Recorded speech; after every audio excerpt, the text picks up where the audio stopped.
Hi there, welcome back to the YouTube channel. I'm back again. Had a bit of a break last week, the end of last week, and I got a couple of videos up, but we're back again. And we're kicking off this week with something a little bit different. I saw some cards out the other day, and I found a legendary creature that A, I hadn't realised was legendary, and B, I don't think I've ever seen anyone playing Commander, and I've been thinking about it, and I had a bit of time this evening, so I've built the deck around it, and I'm going to talk about it right now. It's a little bit different to usual because it's actually an uncommon legendary creature from Strixhaven. So, without further ado, here's Killian, Ink Duelist, black and white for a 2/2 legendary human warlock.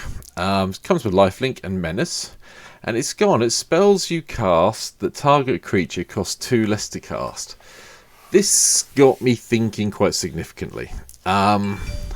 Do we actually want to try and do this as kill everything in sight and then use this to win, or should we try something a little bit different? I decided to go down the little bit different route, to the extent of which I've tried to build it as a black-white auras deck, and enchantments and a few other little bits and pieces to help it along.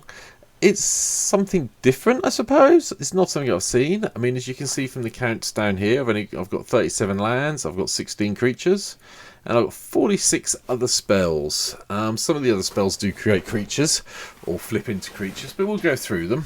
And I thought it's worth trying out to see if Killian could do this as a creature. So, I've built the deck, and here we go. So, start as usual with the lands. I'll just move this up a little bit, just because you don't need to see everything. We've got Caves of Colossus, Command Tower, Concealed Courtyard, Fabled Passage, Field of the Dead. That helps. We haven't got many creatures. This actually is quite relevant in this deck, purely because it does give, especially Field of the Dead, does give us a way to get some extra lands. You know, get the zombie tokens on the go. It's all good. Forsaken Sanctuary, Godless Shrine, Godmar Bridge.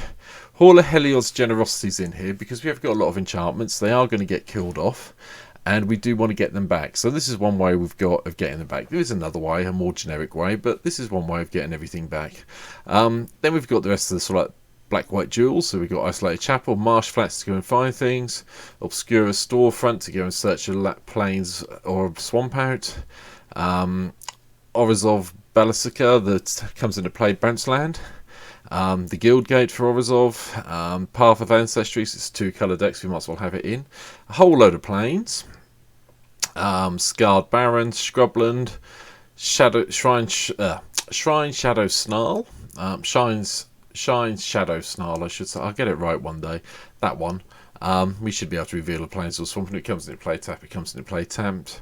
A load of swamps, and then Temple of Silence. So that should be enough of the lands we need to do this with. For the rest of the ramp, it's not Master of Waves, obviously. Soul Talisman's in here, Soul Ring's in here, Arcane Signet, Orizov Signet, and Commander's Sphere. You can class Solemn Simulacrum as a ramp if you want to, but it is one of the few creatures we have in the deck, so, you know, but it's here. Okay, so, that's that.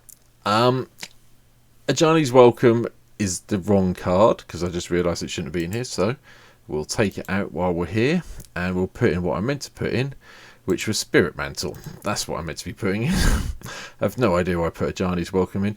If I had more creatures, then maybe I'd think about it, but I haven't. So anyway, going back to where we were. Ethereal Armor's a no-brainer. We're going for enchantments. God's Willing's a no-brainer because it gives us protection from a colour. So it does kind of help save our one-shot, hopefully Killian when we get there.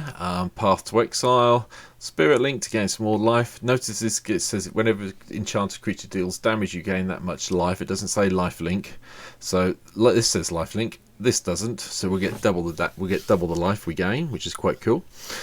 We've got Swords to Plowshares, Fatal Push to target some creatures to get rid of things. Elixir of Immortality is the other way of recycling our deck. You know, once our enchantments die, we can sack this, shuffle everything back in and start all over again. We haven't got much draw, so it's going to be a little bit hard, but we'll see how it goes. All That Glitters is a no-brainer. If you're playing an enchantment deck, this is the first card you should ever put in any deck. It does turn up in a lot of blue, green, white decks, sorry. But I'm trying it in black, white. And don't forget, if you're targeting Killian with it, it's only going to cost you 1 wife. So, hey hum. Michiko's Reign of Terror's in here. purely because it's enchantment to start with and gives us a nice little bonus. But then it flips into the portrait of Michiko, and it gets +1/+1 for each artifact or enchantment you control. So it kind of turns into a big threat quite quickly. Murder investigations here, so if one of our creatures dies, we've got it on, we get a load of 1/1 soldier tokens, which helps us with our creature count. Then we've got pacifism. We've got a few of these type effects in the deck, but don't forget, if it says spells you cast that target a creature cost 2 less to cast. So once we've got Killian in play, which we'll probably do on turn 2, pacifism is only going to cost us 1 white. There's a few other effects like that as we go through the deck. So Rune of Sustenance, draw a card, give something lifelink. Yes, it's not great putting it on Killian, I'm aware of that, but we can put it on something else and get there. Spirit Mantle is the one you just saw me put in. We wanted something to give us protection from creatures, so that helps. It gives us a way of making Killian unblockable if we're going for the one-shot kill. Saram Senior Edisfer's in here. Obviously, we're casting auras a lot. We're going to be drawing cards a lot, which is quite nice. Likewise, Starfield Mystics in here. Enchantment spells we cost 1 less. Whenever enchantment you control is put into a graveyard from the battlefield, you get +1/+1, so it does build up quite quickly. Likewise, Transcendent Envoys in here. Again, it makes our aura spells a little bit cheaper, just in case something's happened to Killian, but we might as well have them in. Daybreak Coronet is a really good card. Enchant a creature with another aura attached to it shouldn't be a problem with this deck. But if we can enchant creatures and give them +3/+3 first strike and vigilance, ignore the lifelink if we put it on Killian, obviously. But if we can do that, we're going to be happy. Dilabating Injury is basically a black for once we've got Killian in play or one of the other creatures I just mentioned, to give one of our opponent's creatures -2/-2, which can save us. Go for the throw, also targets, and I went with this because it destroys target non-artifact creature. It's going to be 1 black mana most of the time with Killian in play, so that's pretty good. Same with Rune of Mortality, comes into play, draws a card, gives something Death Touch, which can be relevant. Underworld Coinsmith, we're going to be playing a lot of enchantments. We might as well gain a life, and and at the end of the day, it gives us a minor win condition, because if we play enchantments to get ahead on life, we can pay white and black, and pay a life, and each opponent loses a life. So, helps drain our opponents a little bit. Auramancer's here, just to return anything to our hand. It does get put in the graveyard. Battle Mastery, 1 white to give something double strike when Killian's in place. Sounded like a good plan to me, or, 1 white and 1. Bounding Gold, another cage effect, another pacifism effect that will cost us 1 white when Killian's in play, so that came in. Likewise with Cage of Hands, and they basically do the same thing. Bounding Gold and Cage of Hands do exactly the same thing. Notice we can return Cage of Hands to our owner's hand, return it to our hand for 2 mana if we need to, if the creature we put it on is dying. Cathar's Call here, again 1 mana, basically with Killian in play. At the beginning of your end step, create a 1/1 white human creature token, which sounds like a plan. Ghostly Prison gives us a bit of protection. Teferi's Protection shuts down the entire, phases everything we control out basically until our next untap step. So that's pretty good. Imperium Armor's here. I'm not sure this is good enough anymore. We haven't really got the draw effects, but it's a traditional Weatherlight enchantment. I figured it was worth playing it and see if it worked or not. Messer Enchantress is here. Cast an enchantment spell, you may draw cards. That makes it a little bit easier. We can say no if we start running low on cards. Bastion of Remembrance, basically whenever a creature we control dies, each opponent loses 1 life and you gain a life. And it comes in with 1/1 soldier, so it's probably worth playing. Gift of Orzhov, flying and lifelink and +1/+1. Atheros, God of Passage is here. As long as your devotion is 7 or more. It's a creature, and then whenever a creature you own dies, return it to your hand unless target opponent plays 3 life. It does drain your opponent out a little bit. Bloodcurse Knight, because we're playing a lot of enchantments, might as well have a +1/+1 that has lifelink, so it becomes a 4/3 for 3 mana most of the time. Mortify to destroy anything that's annoying us. Obviously Commander Sphere I've talked about. Faith Setters shuts down the biggest creature on the board. Probably ends up costing 1 white and 1 with Killian in play, and if it doesn't, 4 mana is fairly good. Smothering Felidar Retreats here. Landfall enchantment, we can give things +1/+1 counters, or we can create cat tokens. which could be relevant. Smothering Tide appears for the first time in one of my white decks for a little while. I figured we might need the treasure to cast some of the things as things go on, so I figured it was worth having in. Ajani's Chosen. Whenever an enchantment enters the battlefield under your control, create a 2/2 white cat creature token. If that enchantment is a token, you may attach it to the token. You don't have to, but it gives us blockers when we start playing some of the things from down here. Likewise, Archon of Sun's Grace is in here for the same reason. Get some 2/2 Pegasus, which sounds like a good plan to me. We have a few removal effects next, so we've got Day of Judgment and Depopulate, and Damnation a little bit further down. All do the same thing, just control the board for us. I've put in Halavar, God of Battle, mainly because creatures that you that are enchanted or equipped have double strike. It's a 4/4 creature as well, and if we don't want to play it as a creature, we can always play it as a sword and have the sword come into play. And it does let us return our creatures to our hands. Sorry, I keep yawning. It's been a bit of a long day for me today. Damnation I talked about. Twisted Embrace is our Planeswalker removal, realistically.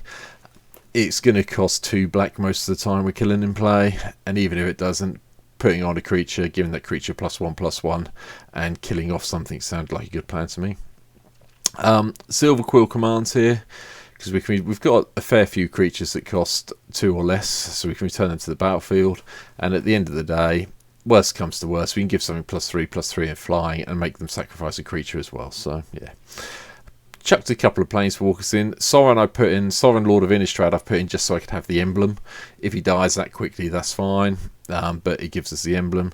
Likewise, Sorin Solemn Visited, give us a little flying black vampire with a bit of luck. Solemn Sim I've already talked about, you all know what it does by now. Sphere of Safety, we're going to have a lot of enchantments in play with a bit of luck. It's going to make us really hard to attack.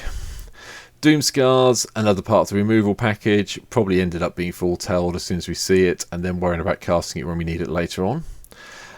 Sigil of the Empty Throne is a bit of a no-brainer. We're playing so many enchantments, we might as well try and get the 4/4 angels off it. Likewise, Cavalier of Dawn comes into play, blows something up, and when it dies, we can return an enchantment from our graveyard to our hand. It's also a 4/6, and it's fairly difficult to kill this. Doomweight Giant, I forgot this card even existed, even though I played it a lot when it was available in the standard. But now I've remembered about it, and all the creatures our opponents control get -1/-1 until the end of turn for each enchantment we play. Considering we could probably end up playing multiple enchantments in play, I'm probably going to be chucking out a lot of -1/-1 counters, which would help us a lot.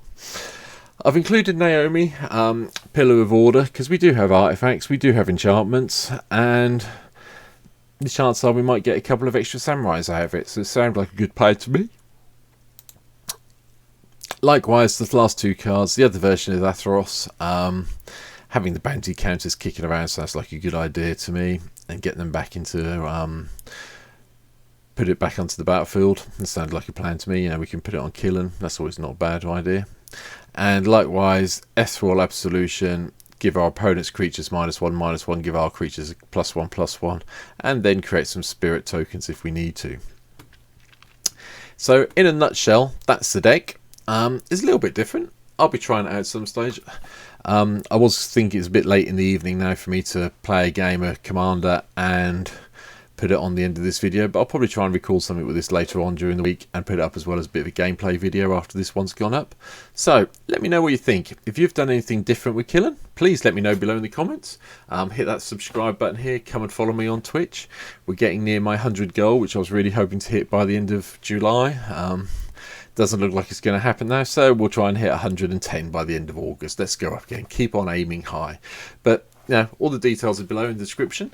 But lovely, thanks for watching the video. Hope you enjoyed it. It's really short, it's really sweet, and hopefully I'll see you on my stream at some stage in the future. But thanks for watching this, take care, and I'll see you soon. Bye.